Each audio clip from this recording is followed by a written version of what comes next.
Hello, students of Elgin High School. Sorry, I am Crystal Clear. Oh, I'm glad you cleared your voice. I'm Dick Johnson. And today we will be starting our round of head-to-head discussions between the four political parties. And hopefully, it doesn't get nasty. We're not about to make it nasty. In the newsroom. Yes. Thank you. You're welcome. Goodbye. Goodbye. And now, we will be joined by the candidates for the Communist and Democratic Party, Ben Welton and Jessica Russick. Good morning, Mr. Welton. Good morning. And good It's morning, great Ms. to see you. Russick. Good morning. Morning. Handshakes all around. Oh, yes, of course. Okay, today we want to have a head-to-head discussion, and we want to know what makes you feel that your party is stronger than the other party, and how are you going to get your ideas to the general public, and what is particularly attractive about your political platform? I guess I'll start. I think communism is different from a Democrat because first the whole point of communism is to create jobs, and that starts by economic reform, job reform, education reform, and that's all going to start with education. Like I said earlier, it's specialized education. We start doing academies, stuff like that, and that's going to move into work reform, which a lot of the fat cat capitalists that Democrats, Republicans, and Libertarians support are monopolizing jobs. They decide whether or not somebody gets hired, and that's what's causing people the huge unemployment gap. And communism is going to solve this, because under communism, everybody gets a job. There's no more like supporting these 1%ers. It's going to boost the 99% up to where they've been working hard for so long. Okay, thank you. Ms. Russick, how do you feel about the specialized academies and training? Well, the Democratic Party believes that all students should have a strong foundation in education, just across the board. We don't believe in academies that favor elite students, and we also don't believe in essentially forcing children as young as 14 to, kind of choose the path that they want to take for the rest of their lives. Yeah, that was kind of my issue with that whole idea was, is it too early for kids at the age of 14 to start specializing? No, because I think when people think of specializing, they assume you're stuck there for life. That is not the case. Socialized education is free education. It's for everybody. Now, these academies, you're gonna choose something. If you think you like engineering, you're gonna go to engineering academy. But you can always change. There's no you're stuck here for life. That's just not the case. So let's say you go through half of the engineering academy and then you decide you want to be a philosopher. Do you have to restart with the philosopher? Yeah, you have to make a foundation somewhere, right? So Okay. You can't just skip ahead. You need to lay the foundations, and that's why we're still keeping kindergarten through 8th grade education. And that's not to say that the education we get here is not still available. You can still get your general education. Elgin High School is not going to cease to exist. Streamwood is still going to exist. It's just there's going to be more academies available to people. Okay. They have the choice of going to an academy. They're not forced to. Okay. All right. It's all about just getting them into the job force. And this is free education, correct? Free education. Yep. Okay. Okay, another thing, you mentioned a lot about green technology and investing in it, and it's very important to your party. We want to know, where are you going to get the money for this? Because you also mentioned tax breaks and then investing and investing and investing. It's We a want lot to of know, spending and tax breaks, and we're just curious. how do you plan to get all this money? Well, in addition to tax breaks to, say, small businesses, we also would like to ask wealthier citizens to pay their fair share. So we are planning to use that money to, in part, fund such things as green technology and things of that sort. Okay. I think communism helps here because land that's being used for golf courses and stuff like that is now going to be public property. It's going to be part of the government. And the thing with the government is we can push things faster. There's not going to be any private pushback for green technology reasons and supporting our wildlife. One of the examples we learned in our enviro class is wolves that are being killed by farmers.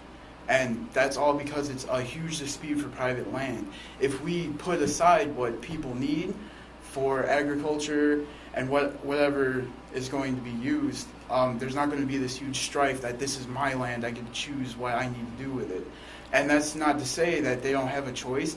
It's all about relocation, specialization. That you can go to the Farming Institute, go into the farming union, and they're going to support you.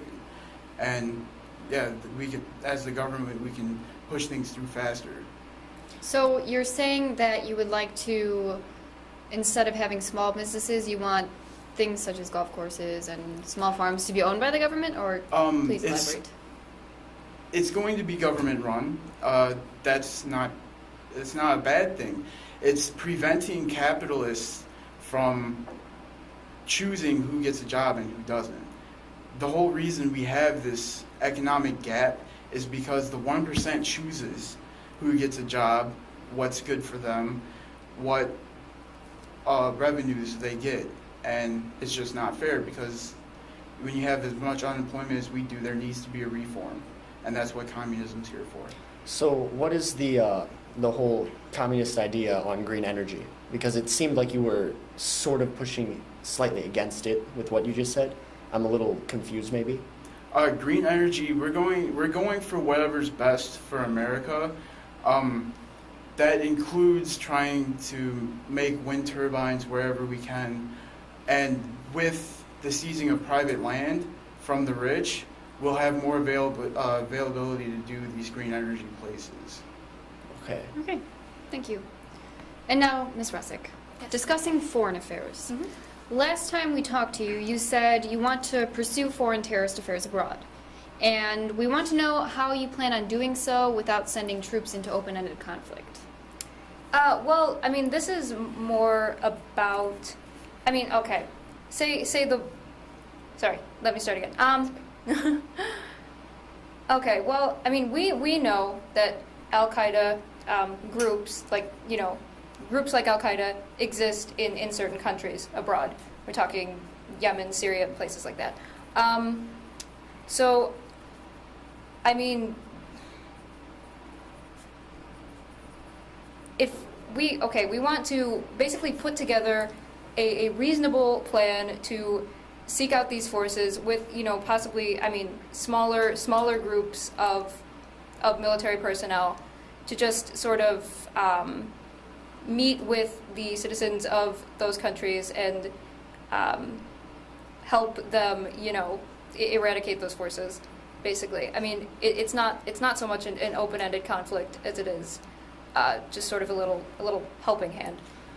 If I could put a word in. Go right ahead. Go for it. The reason why these terrorist groups are so huge on the U.S. is because of all of our involvement. And that is something that we need to stop doing. So communism is all about bringing jobs back to America, stop outsourcing, and stay out of military conflicts. So I'm completely different on that front. Going after these terrorist sects only creates more terrorist sects. So obviously that needs to stop, right? I have a theoretical question. Say we have a situation along the lines of 9/11. Would you pursue those responsible for that, or would you keep your defenses? It's all really situational, isn't it? It's all about, you know, yes, communism supports a beefed up military, but it's more of a, you know, walking with a big stick, Teddy Roosevelt type of stuff, you know? So whether or not we go after somebody like that, it's all situational. I mean, if you were to ask me right now what we do 10 years in the future about war, you can't really say anything. Okay. Thank you. And we are in a time of very high national debt. Yes. It's one of the biggest problems we are facing in America. And contrary to popular belief made by pop songs, it is all about the money, money, money. Oh, yes. So, we want to know, how do you plan on, specifically for health care, how do you plan on getting money to make it more affordable for all citizens? Because I know both of you are interested in doing that. We'll start with you, Ms. Russick. Oh, all right. Well, like I said, we are all for closing the wealth gap, asking wealthy citizens to pay their fair share in taxes. And, that would be how we'd get some of the money to fund government, affordable health care. In addition, we are for allowing citizens to keep their private health care if they have it already. The Democratic Party is really for that freedom and that choice. All right. Communism is a socialist government, so that's going to involve socialist healthcare, which is free for everyone. It's different from Obamacare because we don't tax the working class for not doing something. It's just going to be available to everybody for whether they have a pre-existing disease or something like that. It's really no thing. The government's got your back. Okay. How do you feel about his comments that he just made about Obamacare? Do you believe those are true? Well, I believe that affordable care is it's a great thing. It's allowing people, to have that peace of mind that an unexpected illness or something of that nature won't disrupt their lives and mean bankruptcy. I do not think Obamacare is a bad thing. And you're talking about free healthcare, right, Mr. Wilton? Yeah. Okay. Again, I still have issues wondering where this money is coming from. Because you basically need to make it rain in order to pay for all these things that you are Yeah, thinking about. It's about job reform and taxing the rich. The rich are really what's going to back this. It's going to be really heavy taxation on the rich. It's to the point where we can take these upper echelon elitists, monopolizers, capitalists, and bring them back down to the middle class and bring that lower class up. You see how it creates an equilibrium? Yeah. Like a balance. Yeah, it's all about balance and equality. That's what economic equality is. So you're going to gradually kind of siphon money off of the rich people? Mhm. I recall you mentioned the seizure of lands. Yeah. So you're going to seize their lands and siphon the money of those who have more? Yeah, basically, it's going to be unfair for the rich. Well, not really unfair. They're doing what they need to do to bring poverty into the middle class. Like, we need to get rid of this whole fluctuating, creating poor and making more rich. If everybody's equal economically, we can all move forward at the same time and nobody's left behind. Okay. So you're not reimbursing them at all for this seizure of No. land? Nothing. Okay. Thank you. Okay, and then just sort of to elaborate, we want to know, again, what do you feel makes your party just better than the other party? We've had quite a bit of discussion, and now after going over everything, we want to know, what do you think really makes your party stand out? Why should I vote for you over you, or vice versa?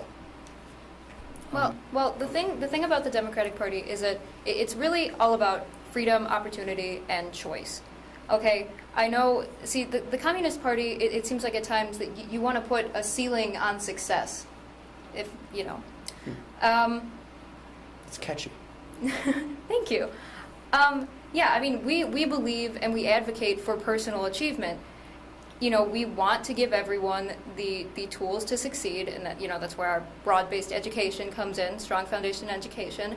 And we don't want to put a limit on that success. We don't want to, force people to do something that they don't want to do, or force how far they can essentially climb up the ladder.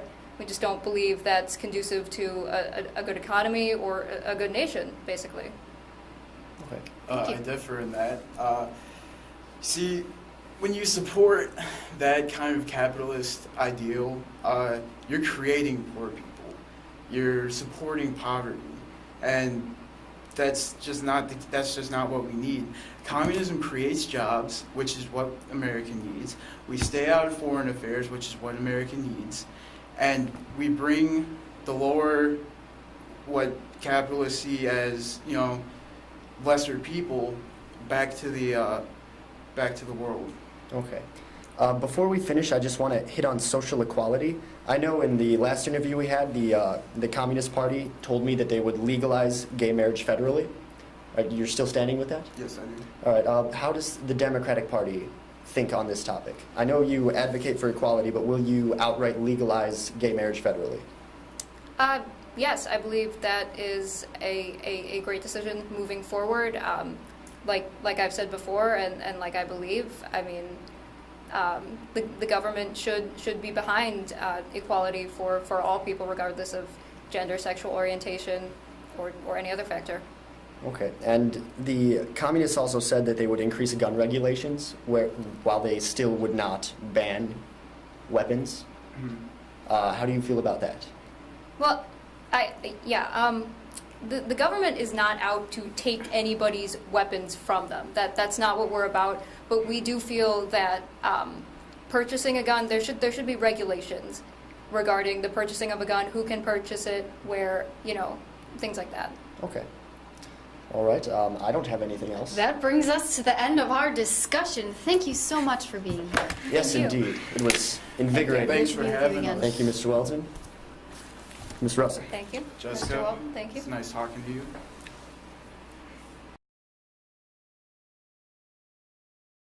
Okay, so after your interview, I just wanted to ask a question. Do you feel that your interview allowed you to make your standpoints more clear to the voting public? Yeah, I do. I think it went really well. I think we differentiated from the Democrats really well. I think people can see where communism comes in and where Democrats fall.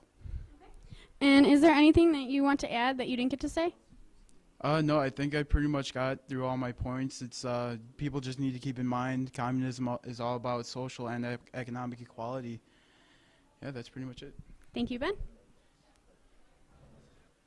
Okay, so after your discussion, do you feel that this discussion allowed you to make your standpoints more clear to the voting public? Yes, I believe that I did get a chance to make my opinions clear, and I hope the voting public feels that way as well. Is there anything that you want to add that you didn't get to say in your interview? Well, I really want to reiterate that idea of communism putting a ceiling on success, like I said in the interview, and also want to remind the people that the Democratic Party stands for freedom, choice, and opportunity for everyone. Okay, well, thank you, Jessica. Thank you.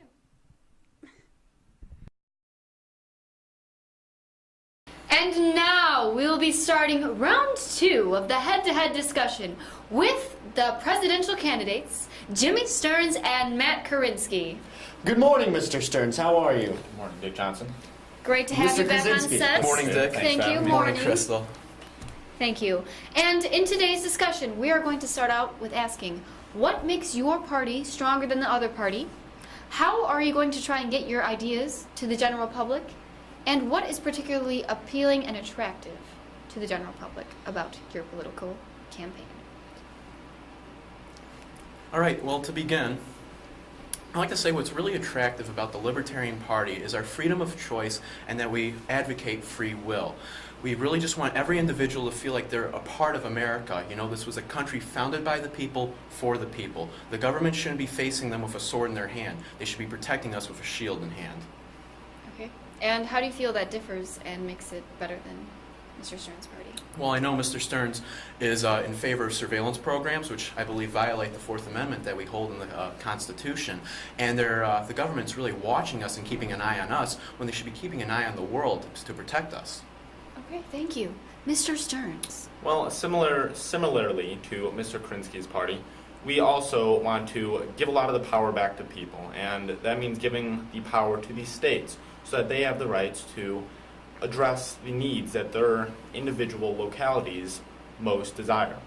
And I feel like we differ in that the libertarians, yes, they want to reduce government size in the name of giving power back to the people, but you can only give so much power back in individuality of the people. Their policies, they don't really address a lot of the needs that some people who may be in unfortunate situations need. And with cutting down government, there are less services to be given back to the people. All right, thank you. Interesting. All right, let's touch on the economy. Let's open up with Mr. Karinsky. We need a little more elaboration than just free and fair market.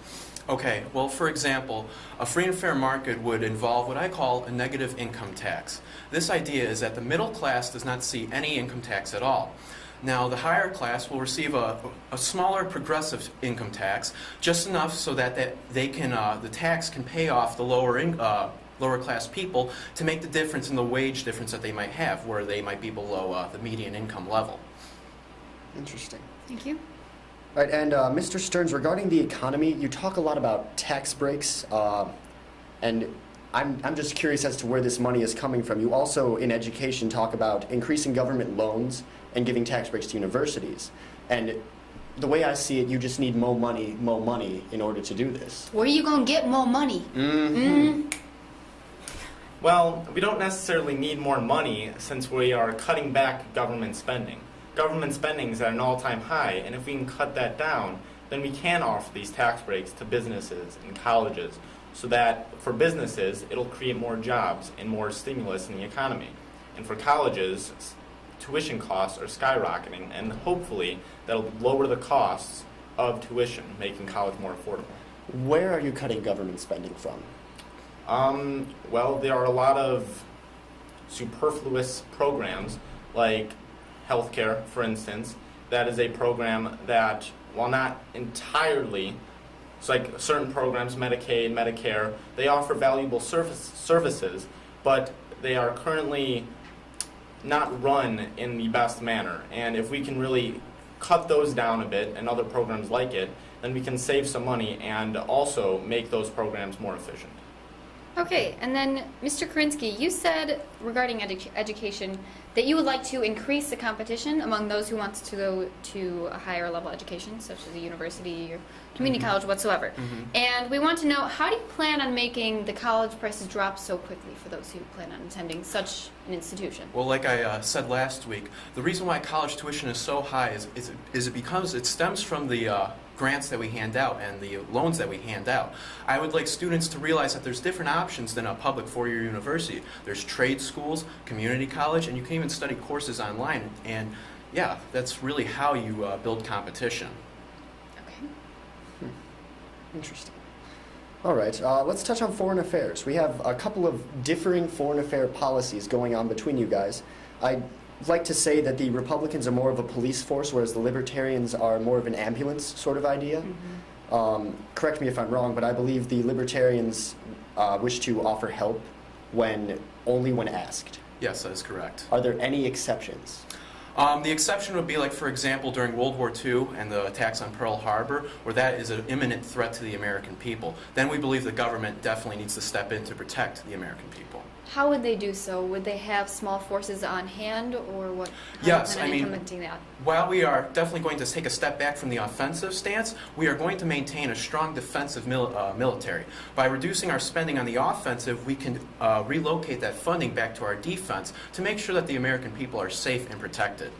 Okay, so are you going to decrease the amount of money going to the military, or are you going to keep that relatively the same? The budget is going to be the same. It's just going to be relocating funds from offensive strategies to defensive strategies. Okay. Thank you. And to you, Mr. Stearns, regarding the police force of America, you wish to have a strong American military, and you want to go after the bad guys as well. Am I correct?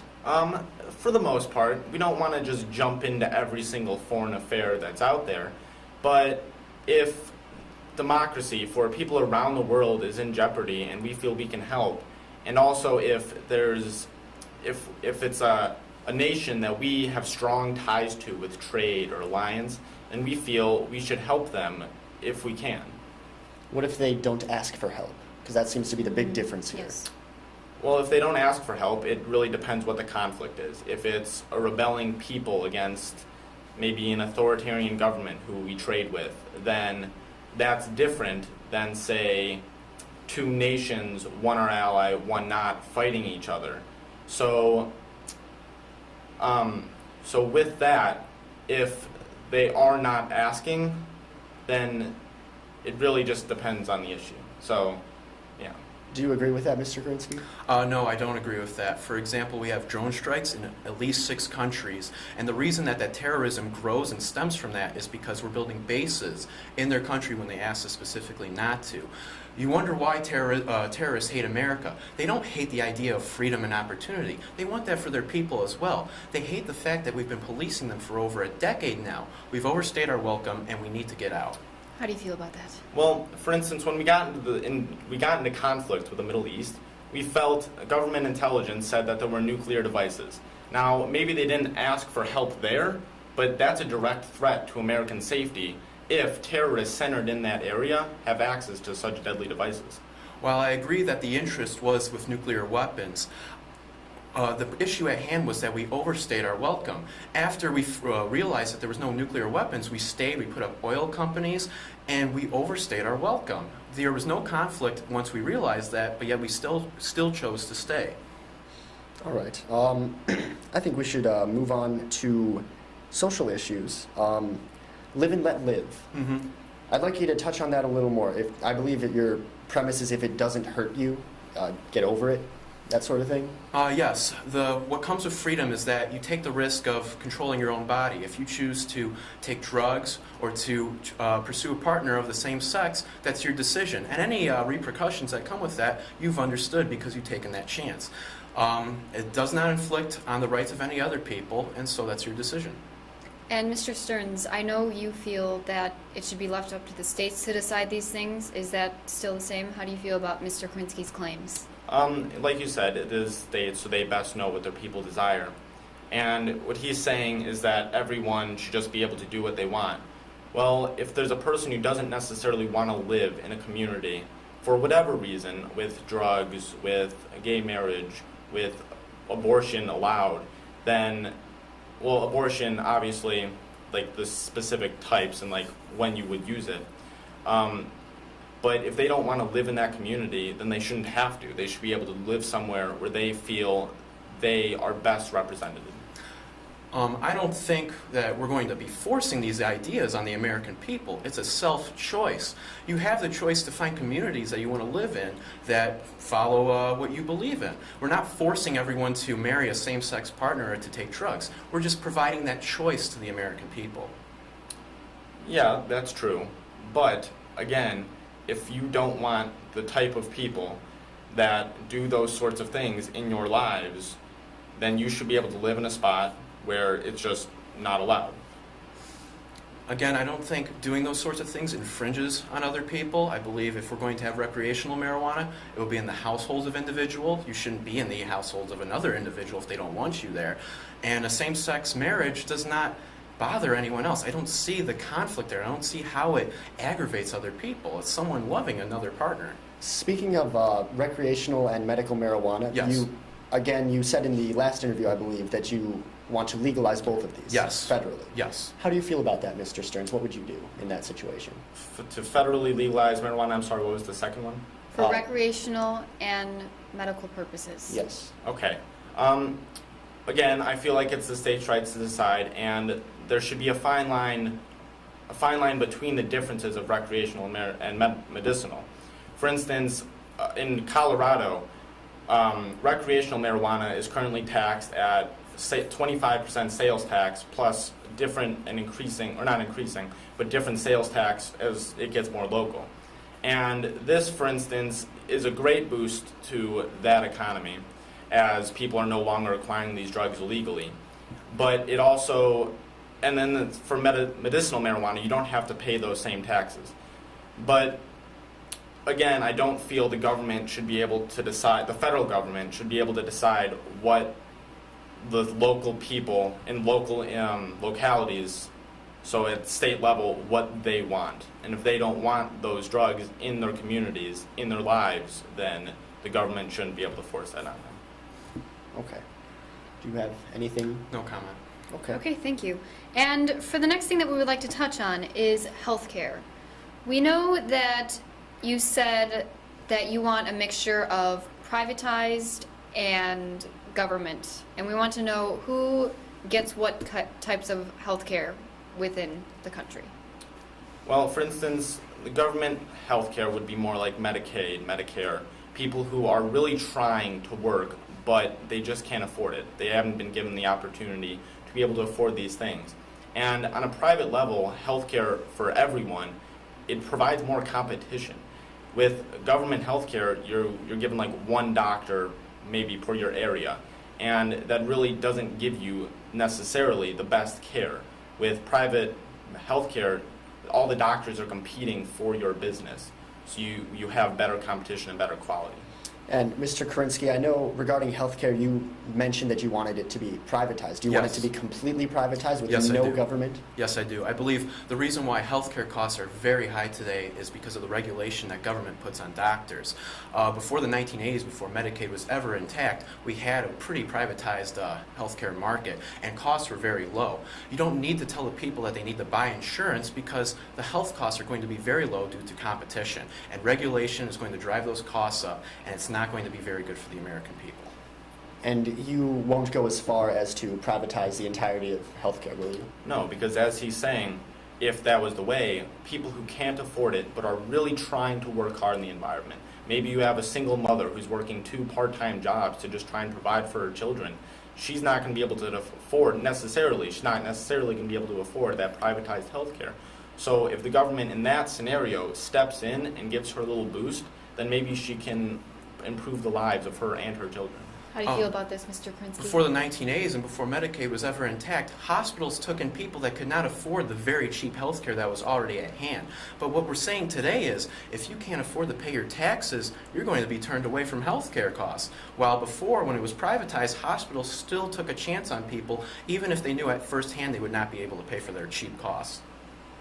Okay. Well, I don't know the specifics behind the facts he's giving. I just feel like privatized healthcare in that scenario, sure, some hospitals might take a risk and provide the care that people need. It's not always a guaranteed thing, and they may turn people away. Okay. Do you have anything to say?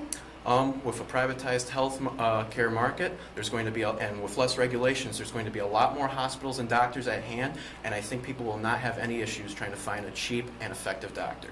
Okay. Okay. Thank you very much. So, closing statements. Why should I vote for you over you, and vice versa? Mr. Stearns, you can start. Well, again, with his whole policies of reducing government to a very minimal level that we do not go as far as, for instance, are free and fair trade. For them, maybe I'm wrong, but that means no regulations, or very minimal, no or very minimal. Minimal Sometimes. Regulations. But for some businesses and some companies, you need minimal or some more regulations than just minimal regulations that will allow the companies to, for instance, a company can't just dump their waste into a river because that then affects all the other companies and all the other people that are living downstream. So what they're saying is that people and companies are really just off to fend for themselves, and that's not always guaranteed to bring out the best in people. Okay.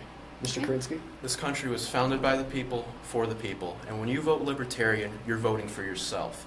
I will strive to get as much freedom as I can to the American people before turning to government help and regulation. All right. Okay. Thank you very much. It has been a pleasure once again having you both on the show. Absolutely. Thank you, Thank Mr. you. Stearns. Thank you. Mr. Karinsky. Thank you, Stearns. Mr. Johnson. Thank you, Mr. Clear. Krinsky. Thank you, Jimmy.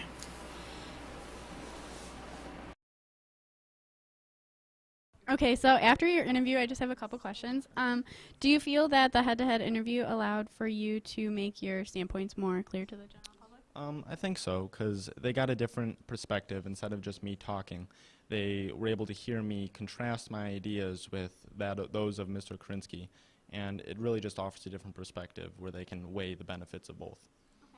And is there anything else you want to say that you didn't get to say in your interview? No, I think I'm good. I just hope people keep an open mind and really consider my position. Thank you. Okay, so after your interview, I just have a couple questions. Do you feel that this interview allowed for you to make your points clear to the general public? Yes, I felt like I spent a lot of time expressing the ideas and beliefs of a libertarian party, and I felt it was very effective. Thank you. And is there anything you want to add that you didn't get to say in your interview? Not at the moment. I felt like I covered a lot of areas very clearly. Thank you. Thanks. Thank you for joining us once again in our newsroom at EHSBC. Yes, indeed. We got a lot of good information out of that interview. As of this interview, the competition seems to be getting harder, Dick. That it is, Crystal. Thank you. Thank you. Are we off the air? Yeah. All right, sweet. Oh, give me my meds.